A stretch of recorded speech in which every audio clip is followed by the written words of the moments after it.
Before we begin, thank you very much to Divorce Class Convoy for pitching in over on Ko-fi. Thank you very much for the contribution. So we've agreed that like Divorce Class is like 4-foot tall toy. So somewhere in that regard, that big of a convoy. Okay. So like big enough to be used as like, if it's a G1, big enough to be used as a pedal car. If we're still talking big convoy, big enough to be like a rideable mammoth toy. That'd actually be kind of neat. That'd be kind of neat. 4 foot tall, like if it's out here, the trunk, like the freaking like tusk would be all the way out here. It might be a problem. Okay, let us get into it. So we just got our finally, we got our actual first look at Overgear. So we finally get to see what Takara has meant by, Transformers with mecha aesthetic and vibe. And yeah, it's darker than I thought. Like, right from the look of the toys, I'm kind of shocked at just how, like, blatantly monochrome they are. We just did the whole video about Hasbro's fear of releasing monochrome toys, or any toy that featured gray that persisted for a long time. But here's Takara just straight up going, you get gray toys with barely any color to them whatsoever. It's an interesting take. So we did know right from the get-go that the idea behind the series was going to be to do Transformers, but with actual mecha aesthetic, which meant darker, grittier, more realistic in tone rather than, super brightly colored soldiers that we normally get in these lines. Trying to bring in that, like, real type fan that just really wants that, that really gritty military aesthetic, which is actually, weirdly enough, a big deal in Japan. Have you ever seen how many military model kits they make over there? It's kind of crazy. We got a full video with this as well, so we can actually get to look at it. And when we talk about different tone, I never expected to see an Autobot Ironhide being shot at by U.S. military. That was already kind of crazy. Granted, not U.S. military. I misspoke there. Just misspoke. Any military. I don't know what military. Military in camo with guns. I don't know which military it is.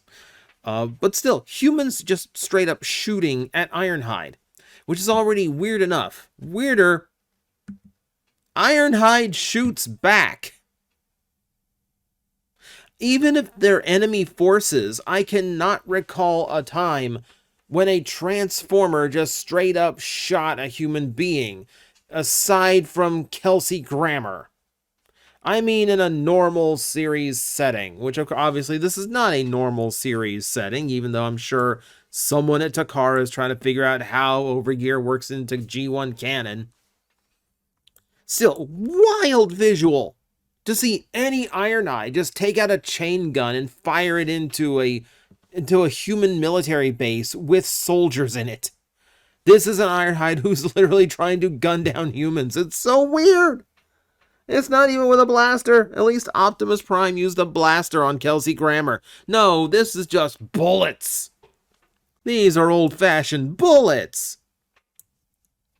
Crazy. Absolutely crazy tone that they are setting with this. Now, the designs look cool in motion. I give them that. Blackout looks pretty sick in the series. Like, they did a good job of letting him aura farm for a minute.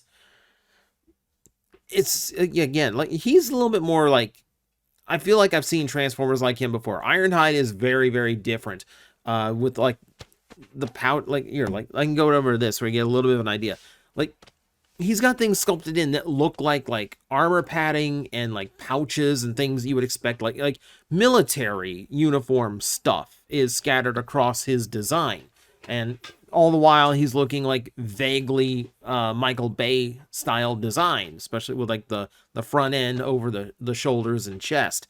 Whereas Blackout is just kind of like we take movie Blackout and we apply it to like an Apache helicopter instead and kind of like tone him down a little bit. But yeah, it's a fascinating direction. I can't foresee that this is going to be like a very deep series. You know, I just feel like you're just going to get you're going to get a couple of these a year at this rate, and it's just going to be, you know, the occasional, like, super grimdark looking Transformer. That said, I just want to point this out before we move on. Is it just me that looked at these designs and they kind of saw, like, here's a close-up of Ironhide's head, okay? So weirdly enough, when I took a look at this, I obviously, like, it's not a Bayverse Ironhide head, much as, like, the body and color scheme would lead you to believe. No, and I barely get G1 Ironhide out of it, unless G1 Ironhide is wearing a helmet on top of his helmet. Weirdly enough, it gives me more vibes of Energon Ironhide. I think it's the bar going across his chin that's doing it, like the multi-layers to the helmet. I think that's what's doing it to me. Someone better at Photoshop than I. Please do. Please make look blue. Please make look like Guy. I could probably do it myself, but also I'm busy. And I said, I'm good enough to get by at Photoshop more than anything. It's an interesting design. It's an interesting toy line, and we'll look more at it on Monday when we do the news roundup. I'll show you like actual like toy pictures, but that's not what we're going for here. What we're kind of going for here is that this is another toy line that Takara is putting out that is solely aimed at the Transformer hardcore collector, the adult collector that wants like retro stuff, very stylized stuff. And in that, the interesting thing to me is it's like, is there too much? That's where my brain keeps going. Like I want to expound upon this, but like, no, it just comes down to this.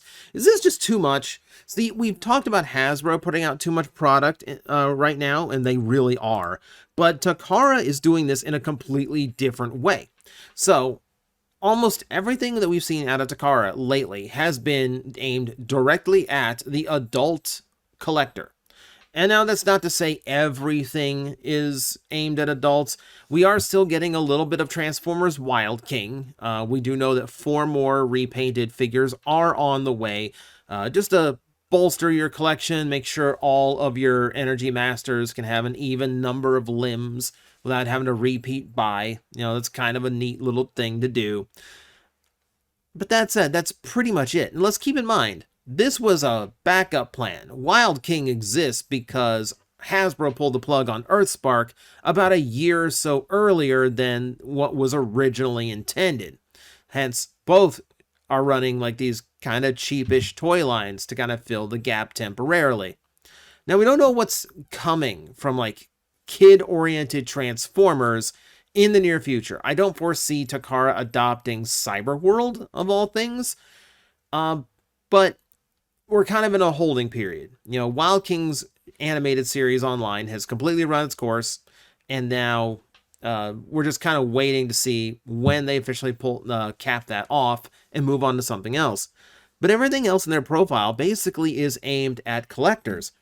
So you see things like they release Age of the Prime toys as well. If you have like an imported Transformer in a while, mostly they just get everything from the same run that Hasbro gets. You'll just see just like a sticker of Japanese language put on the box just so they can get the legal info in there.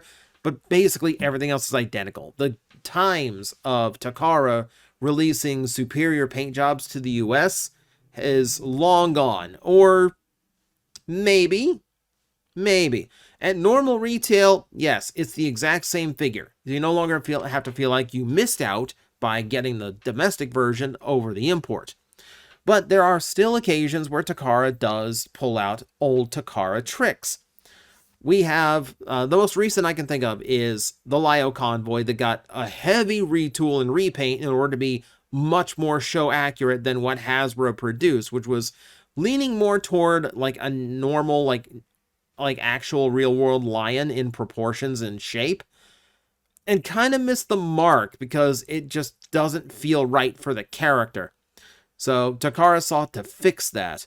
Granted, they've done a lot lately to kind of like fix up Hasbro toys. You know, we had that whole run of Beast Wars 2-packs where you could just get much nicer versions of all of those Kingdom toys in very, very nice color schemes.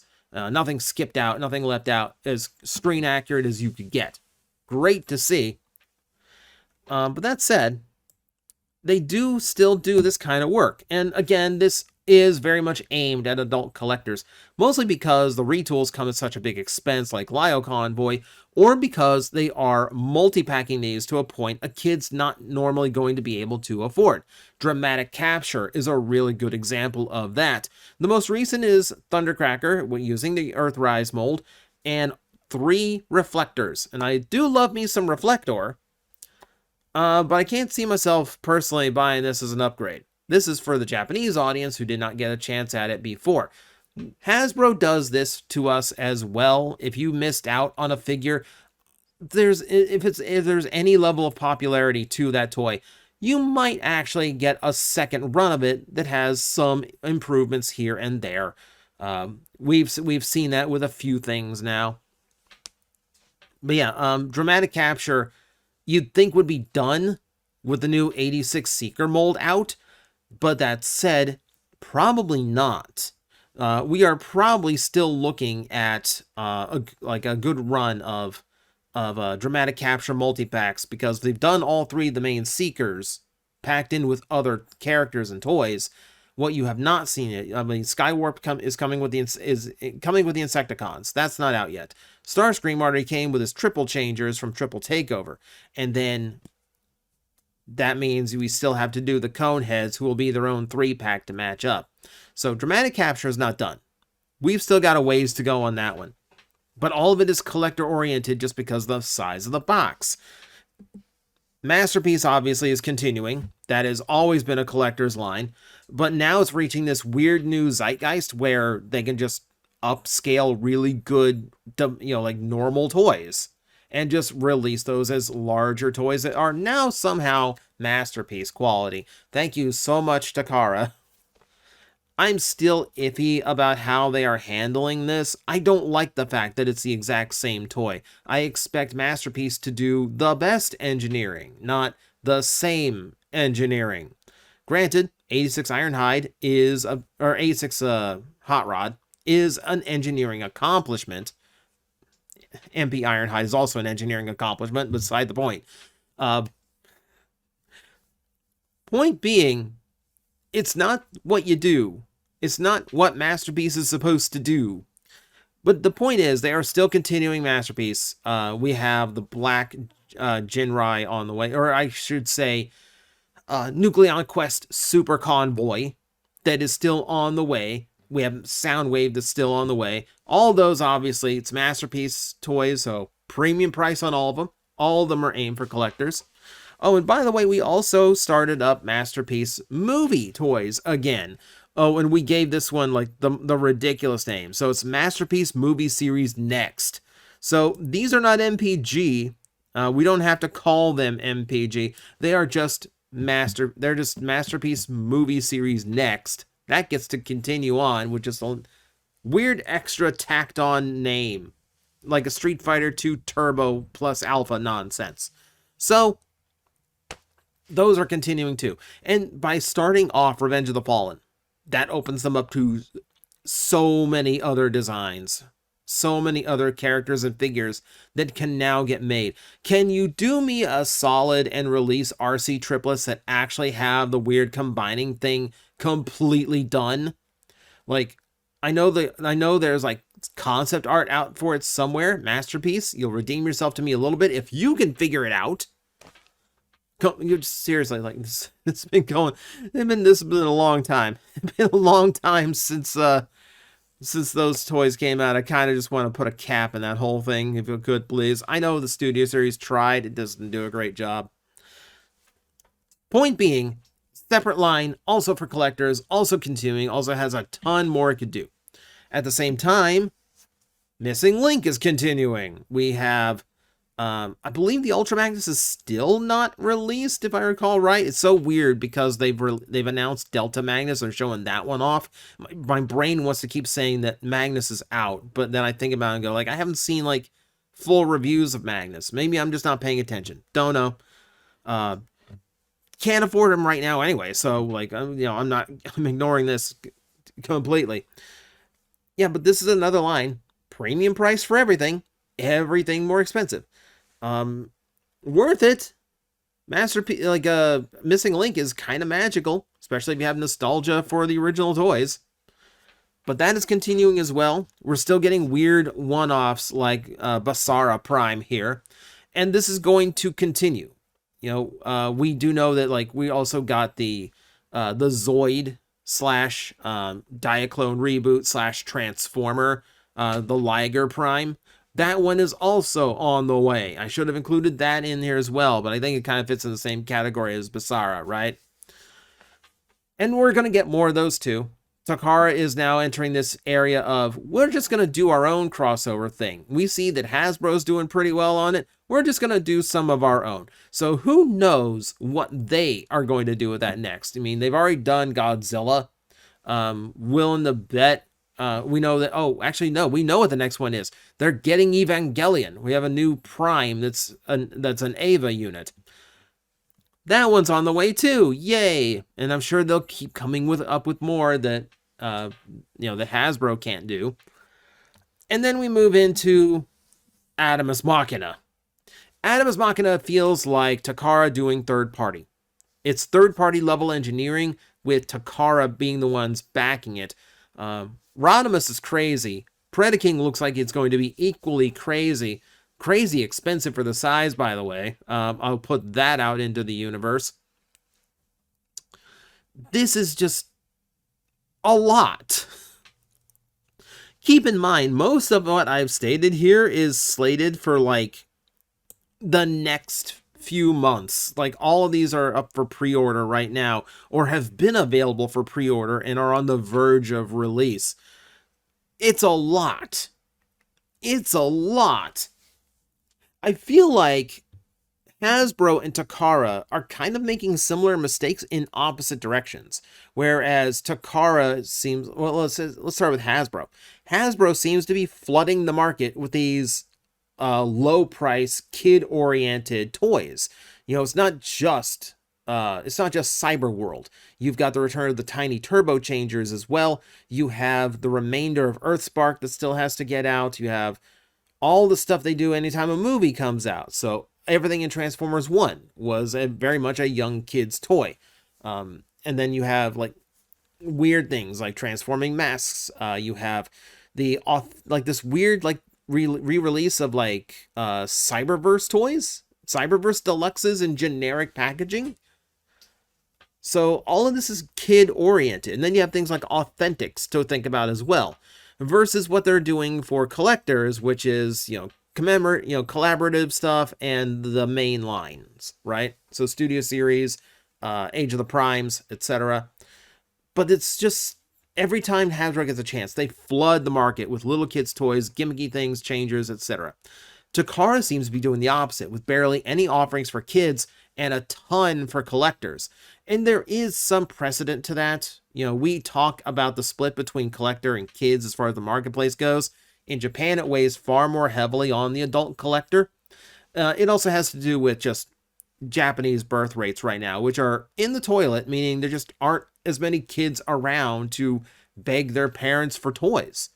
Meaning things like Transformers kind of have to like retreat into their safety shell and only present themselves in the areas where they know they can make some money no matter what, which is how you end up with all of these lines like, Overgear. And Overgear is trying for a completely different sect of mecha and robot fans than Hasbro or Takara normally target. That's the hope, is that keep into the safe stuff, but expand into the audience at the same time. That's what MPG did by starting off with Raiden. That was appealing to train collectors because it was scaled for model trains, but also it's a vintage combiner that never got done in modern toys. it's safe bets. It's safe bets, but it's all being done with really expensive product. And my concern is that, Takara is going to be basically pricing themselves and their collectors out just because they're asking them to buy so many ultra expensive lines at the same time. Maybe that's just me. Maybe they're just trying a little bit too much right now, but it does feel like Takara is in some kind of, I don't want to say panic mode, but they're definitely trying to see what sticks. They're definitely trying to and hoping for the best when it comes to just what can we do to keep people buying. Maybe ask us to not spend, $100 minimum on a toy. But there you go. That's what's going on right now. It's just the thoughts going through my head today. Let me know what you think below in the comment section. Is Takara going overboard, or are there just too many high-end collector lines for people to cover these days? Pity those who import in the U.S. with the tariffs. I'm sorry for all of you. But that is it for me today. Thank you all for watching. I'm stumbling my words like crazy at the end here. I will see you next time. Hello everyone, I am Astral Agent Magnetar, a Tokusatsu VTuber, and I am streaming 4 times a week over on Twitch, Monday, Tuesday, and Wednesday afternoons, and a special late night one on late Friday/early Saturday. So come watch, come hang out, and let's make an impact together.